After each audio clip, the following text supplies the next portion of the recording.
Okay, so today we're going to prove the remainder theorem, which states that if polynomial f of x is divided by x minus c, then the remainder is f of c. So remember, the division algorithm for polynomials tells us that any function, right, can be written as the divisor, some divisor of that function, times the quotient plus the remainder, where the divisor, the quotient, and the remainder are polynomials in and of themselves, right? So this is what the division algorithm tells us. Let's go ahead and start the proof.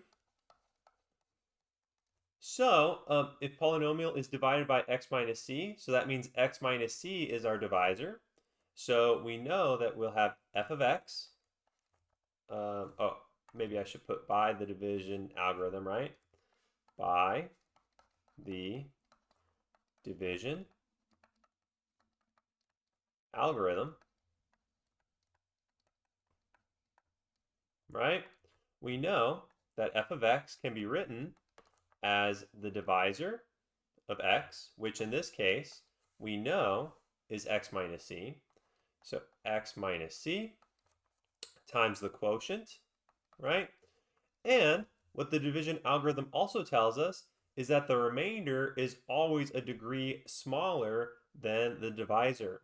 And we can see here that the divisor has a degree of 1, so that means the remainder has a degree of 0, indicating that the remainder is actually a constant. So it's not going to depend on a value of x. So we know the remainder is going to be a constant.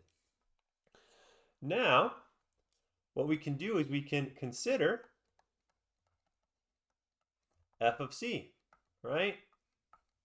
So we're going to consider f of c because we are saying if the polynomial f of x is divided by x minus c, then the remainder is f of c. So we're going to consider f of c instead of f of x, right? So if we consider f of c, this means that f of c is equal to, so it'll be c minus c times q of c plus r, right? So we have this equals, so c minus c is 0, right? So we'll have 0 times the quotient in terms of c plus the remainder. And 0 times anything is just 0, so this will be r. So we have that f of c is actually equal to the remainder, which is exactly what we wanted to show. We wanted to show if f of x is divided by x minus c, then the remainder is f of c. And this is what this tells us.